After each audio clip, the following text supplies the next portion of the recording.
All right, let's dive into a really fascinating way of looking at family and explore why the very people we love can also be our biggest source of struggle.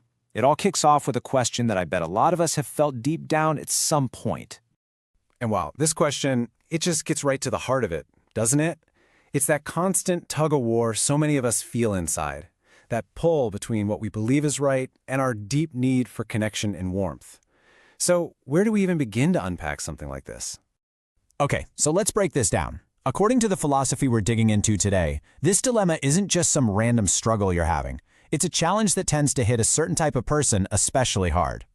And here's where it gets really interesting. The very people who live and breathe logic, who thrive on clear principles, often feel completely lost in the messy, emotional, unpredictable world of family. And why? Because the rules of the game are just totally different. So this philosophy actually suggests a pretty radical idea for balance. It says, hey, if you're this kind of person, you should probably be putting about 70% of your energy out there into your work, your own growth, and only about 30% into the family. The thinking is, when you try to pour all that intense, analytical energy into your home, that's what creates all the friction. But to really get why, we first have to totally rethink our definition of family itself. And that's where we hit this really critical distinction. The argument here is that we're all using one word for two completely different things. We confuse a household with a family. Whoa! Okay, that's a pretty intense statement, right? You may have a household, but you have never made a family. It just makes you stop and think. What's the difference? If the people I live with aren't my family, then what on earth are they? And here's the absolute core of it. A household is what you're just given. It's the people you're connected to by chance. Birth, marriage, whatever. But a family? Oh, that's something you have to build. It's something you create through conscious effort, through genuinely caring for each other. One is the starting line, the other is the achievement. And this is exactly where things can go wrong. When everyone in that household is just looking out for number one, using each other to get what they want instead of working together for the good of everyone. Well, the whole thing just falls apart. It fractures. You never make that jump from just being a household to actually being a family. Okay, so if we're just handed this household, you gotta wonder, why? Why these people? What's the point? And to get that, we have to talk about the central idea behind all of this, a concept called inyon. So, inyon is basically all those connections that are just dropped into our lives. We don't get a say in our parents or our siblings, sometimes not even our coworkers, right? This philosophy says these relationships are given to us for a very specific reason. They're our homework. They are literally the curriculum for our own personal growth.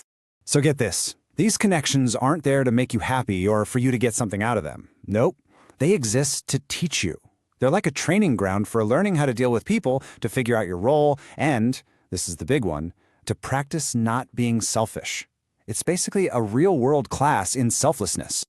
Okay, so if these relationships are our classroom, what happens when the class gets hard? When there's fighting and pain and drama? Well, the source has a really clear take on that. And this is a complete game changer in how you think about it. Hardship in a relationship isn't bad luck. It's not a punishment. It's a signal. It's like a giant flashing neon sign telling you that the way you're living is wrong. You're basically failing the test. That difficulty is there for one reason: to make you pay attention. It's an alarm bell screaming at you to stop, take a look around, and start studying what's going on.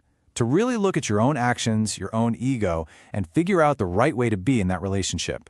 And here's the catch, right? Just complaining about it, that does nothing.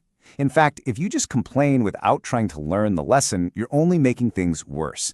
It's like you're just digging the hole deeper and deeper. So when do you know it's over? When is the lesson done? The answer it gives is shockingly simple. It's not about big fights or disagreements. The point of no return is when you just stop listening to each other, when your words don't land with them and their words don't land with you. That's it.